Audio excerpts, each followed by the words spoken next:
Are you even able to believe a man is more than just a miserable pile of secrets?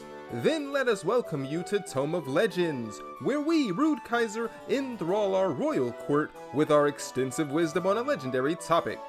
Every week we bring a new tale, and this time we have a paragon of humanity's spirit, something I know many of you still have within you. Well, join the ranks because today's topic is the militant force of the people, Jirina Kudro. And if you like the show, subscribe and consider supporting us on Patreon because magic ain't cheap. So this one goes back to our very near and dear friend who, while didn't teach us Commander, taught us magic. We would go to Commander nights at a shop and get stomped, us using Tristani and they with their Audric Master Tactician human deck. Looking at it now, the environment was very control heavy.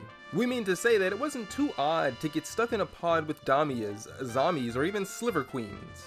We would lose so often that our friend eventually dismantled their human deck to make something better suited to that shop's mid-range leaning meta. Since then, we have learned a lot, and put that knowledge into building what is currently our most aggressive deck. This is why we chose humans to be our only tribal deck. Only meaning we have a limit on the decks we will allow ourselves to build. We chose humans because of our friend, and Jirina because of the card's themes of collective good through unity.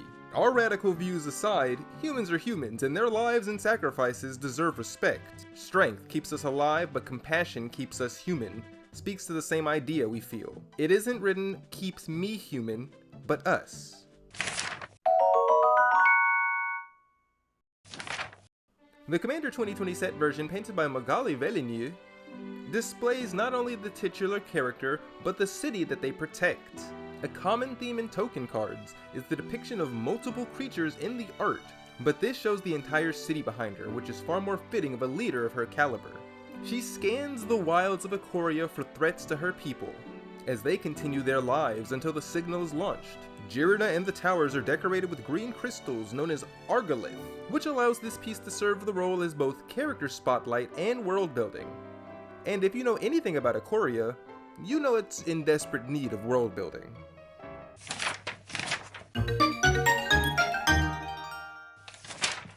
Born in Dranith, the largest human settlement on the monster-ruled plain of Aoria, Jirina Kudro was the captain of her sanctuary, dedicating her life to defending the citizens at all costs.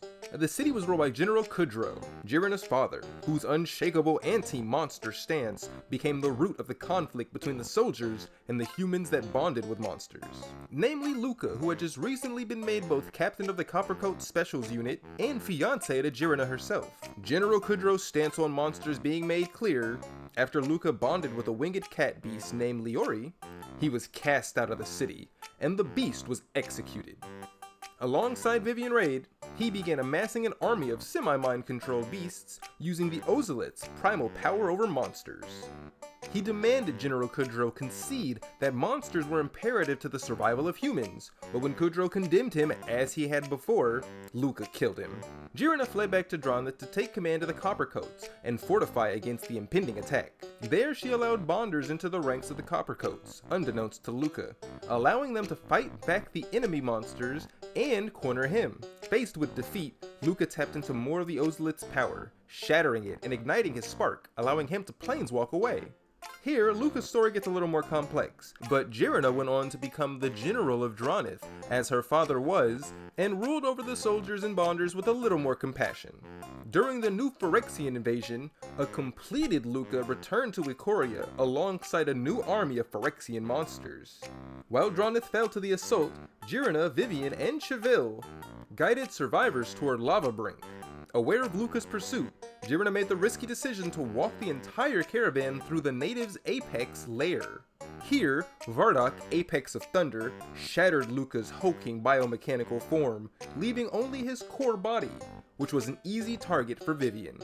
With Luca dealt with, and Volrath's indifference to the other humans in his domain, the survivors continued towards safety.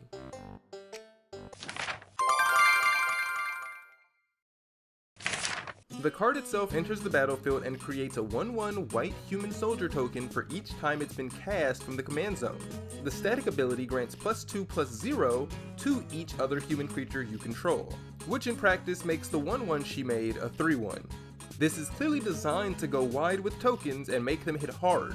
Here is where most leave it. After all, an anthem that generates tokens is more than enough already. We, however, saw the ability to make a token for each time it's been cast regardless of how it enters, and thought it opened a lot of doors for different forms of crazy tech.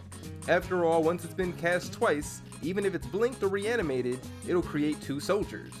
We tend to stop at 2 due to the Nim Deathmantle combo we will explain in detail a bit later on. This dimension adds combo closer on top of the already more than enough token maker and anthem.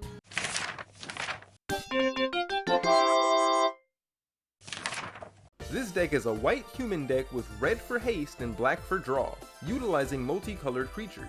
We designed it to be as low to the ground as possible, with almost all of the deck being 4 mana or less. Speed is key to aggro decks. Dawdle for too long and you'll get dunked by the control player. The deck's core is centered around forcing suboptimal trades, meaning when we swing a 3/1 token into an opponent, it is now on them to choose between their 1/2 with a powerful ability or taking 3. They can of course take the damage, but this is only a choice they can make so many times before they run out of the all too important life. Then multiply that by 4 or 5 human tokens, and you can see how this pressure can become unbearable.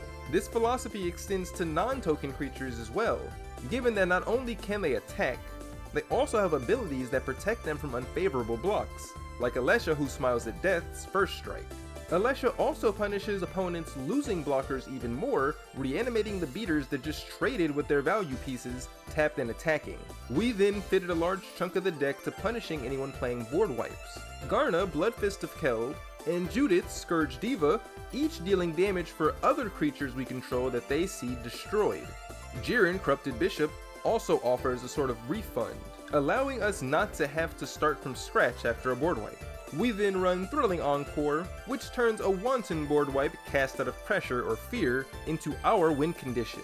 This sometimes means we need an opponent's board wipe and have to bait them out. For this, we have big, flashy creatures like Adeline, Resplendent Cathar, armies in a can like Revenant Hoplite, and the devastating protection offered by Riders of Gavany. These all push that bad choice onto your opponents of either deal with us or die. But waiting on your opponents to kill your creatures is amateur stuff, so we also pack a few aristocrat effects. Make ample use of the black draw spells that cost a creature to be sacrificed on cast, and the tried and true of white weenies, Skull Clamp.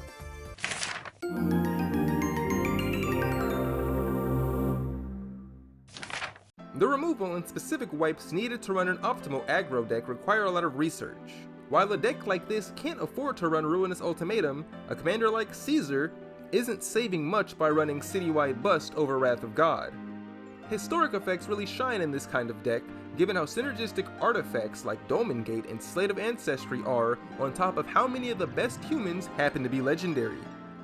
Any creature that creates 2 or more tokens when it enters or dies is a combo piece with Nim Deathmantle and Ashnod's Altar. Just sacrifice the real creature, which will trigger the Nim Deathmantle. And because Ashnod's is a mana ability, respond to the Nim Deathmantle trigger by sacrificing one of the tokens the creature created. This will give you 4 colorless mana. Use that 4 colorless to pay for the Deathmantle's ability, which will return the creature to the battlefield with the Nim Deathmantle attached to it. From here, it'll enter the battlefield again, or you can sacrifice it, but you'll get 2 more tokens. This will always net you 1 creature token every time you do it, resulting in infinite creatures, enter the battlefield triggers, and death triggers, which many creatures can use to end the game on the spot. That was Jirina Kudro, the embodiment of humanity in her kindness and ferocity. Thank you for watching, and we hope you learned something. What are your thoughts on Mardu humans? Let us know in the comments below, and leave a suggestion for a particular legend you want to see explored. Thumbs up the video and subscribe if you aren't already. A royal thank you to our subscribers and a regular thank you to everyone else watching.